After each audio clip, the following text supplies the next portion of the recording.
Tingkat terbawah dalam ilmu itu adalah paham. Ini wilayah kejernihan logika berpikir dan kerendahan hati. Ilmu tidak membutakannya, malah menjadikannya kaya. Tingkat kedua terbawah adalah kurang paham. Orang kurang paham akan terus belajar sampai dia paham. Dia akan terus bertanya untuk mendapatkan simpul-simpul pemahaman yang benar. Naik setingkat lagi adalah mereka yang salah paham. Salah paham itu biasanya karena emosi dikedepankan, sehingga dia tidak bisa berpikir jernih. Dan ketika mereka akhirnya paham, mereka biasanya meminta maaf atas kesalahpahamannya.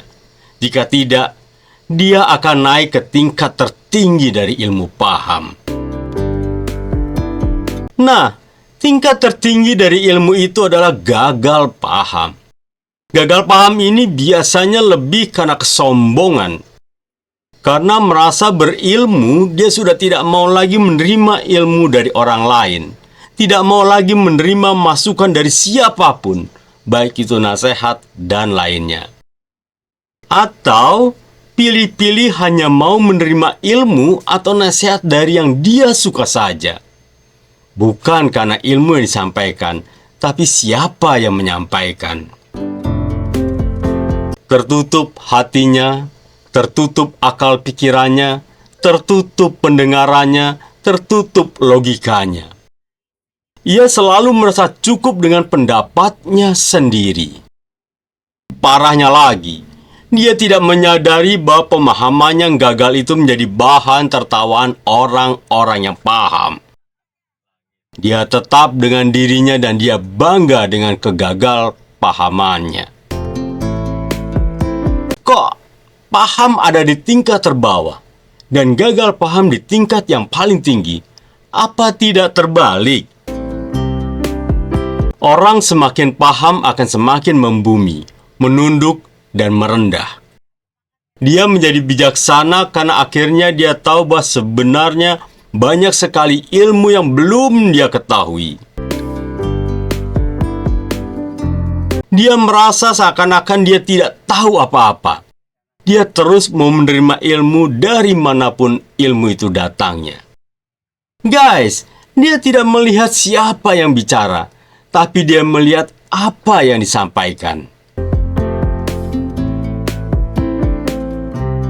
Dia paham, ilmu itu seperti air, dan air hanya mengalir ke tempat yang lebih rendah.